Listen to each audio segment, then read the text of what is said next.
चलिए आज एक ऐसी गाइड को समझते हैं जो महाशिवरात्रि की आध्यात्मिक शक्ति से समृद्धि पाने का दावा करती है। तो सीधे मुद्दे पर आते हैं।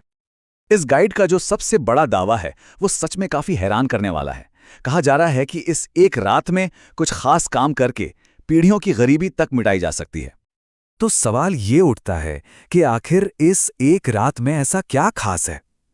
चलिए इस गाइड के हिसाब से ही समझने की कोशिश करते हैं कि इसे इतना शक्तिशाली क्यों माना जाता है। इस गाइड के मुताबिक महाशिवरात्रि की पवित्रता का राज इसकी उत्पत्ति में छिपा है। शास्त्रों का हवाला देते हुए ये गाइड बताती है कि यही वो रात थी जब भगवान शिव पहली बार लिंगम के रूप में प्रकट हुए थे, और इसीलिए इस दिन शिवलिंग की पूजा सबसे अहम मानी जाती है। तो अब समय की बात कर लेते हैं। इस गाइड में साल 2026 के लिए खास मुहूर्त बताए गए हैं।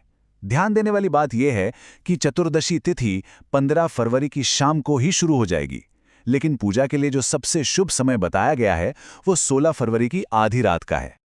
तो चलिए अब उन खास कामों पर नजर डालते हैं जिन्हें इस गाइड के अनुसार करने से आशीर्वाद मिलता है। ये कुछ मुख्य बातें हैं जिनका पालन करने की सलाह दी गई है, पूजा से लेकर दान पुण्य तक। गाइड का मानना है कि इन सब कामों को करने से ही पूजा का पूरा फल मिलता है।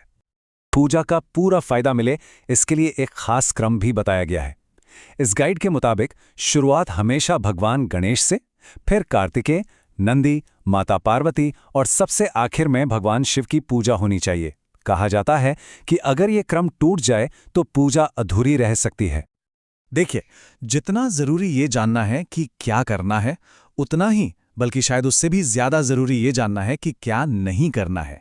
इस गाइड के मुताबिक कुछ काम ऐसे भी हैं जो सारी मेहनत पर पानी फेर सकते हैं। तो ये कुछ सामान्य नियम हैं जिनसे बचने पर जोर दिया गया है। गाइड में साफ साफ चेतावनी दी गई है कि इन कामों को करने से भगवान शिव नाराज हो सकते हैं। अच्छा, यहाँ एक बहुत ही खास हिदायत दी गई है दूध चढ़ाने को लेकर।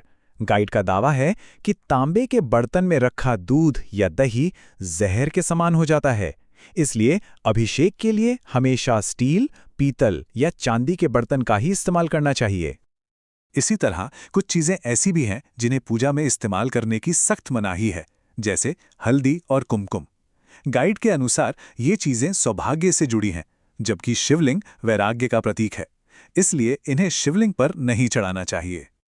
पूजा पाठ के अलावा इस दिन घर में कुछ खास चीजें लाने की भी सलाह दी गई है ताकि घर में एक दिव्य ऊर्जा का संचार हो। गाइड के मुताबिक इन 5 शुभ चीजों को महाशिवरात्रि पर घर लाना या दान करना दोनों ही बहुत फायदेमंद है। माना जाता है कि इससे घर में सुख समृद्धि आती है और भगवान शिव की कृपा बनी रहती है।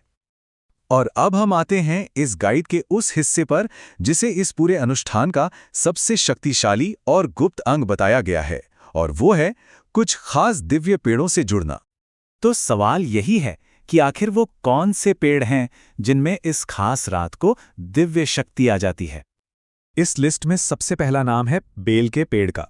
इस गाइड के अनुसार इसकी उत्पत्ति देवी पार्वती के पसीने से हुई है। इस पेड़ से जुड़ा एक खास मंत्र भी है। गाइड के अनुसार सिर्फ इस पेड़ को देखने और छूने भर से ही सारे पाप नष्ट हो जाते हैं। दूसरा दिव्य पेड़ है शमी का वृक्ष, जिसे इस गाइड में साक्षात देवी जगदम्बा का ही रूप बताया गया है। इसकी दिव्य शक्तियों को पाने के लिए कुछ खास उपाय भी बताए गए हैं। मान्यता है कि ऐसा करने से पुरानी बीमारियां भी ठीक हो सकती हैं और अच्छी सेहत मिलती है। और इस कड़ी में तीसरा और आखिरी पेड़ है पारिजात का। गाइड के मुताबिक ये वो दिव्य वृक्ष है जो समुद्र मंथन से प्रकट हुआ था। इसके लिए बताया गया अनुष्ठान भी बहुत सरल है। पेड़ को छूकर अपनी परेशानियां दूर करने और घर में समृद्धि लाने की प्रार्थना करना। क्योंकि ये पेड़ भी समुद्र मंथन से निकला है, इसलिए इसे देवी लक्ष्मी का ही एक रूप माना जाता है। तो ये थी इस गाइड में बताई गई मान्यताओं और अनुष्ठानों की एक झलक, और ये सब हमें एक गहरे सवाल पर सोचने के लिए छोड़ जाता है। आखिर क्या वजह है कि इस तरह के अनुष्ठान पीढ़ी दर पीढ़ी लोगों के जीवन में इतनी गहरी जगह बनाए हुए हैं।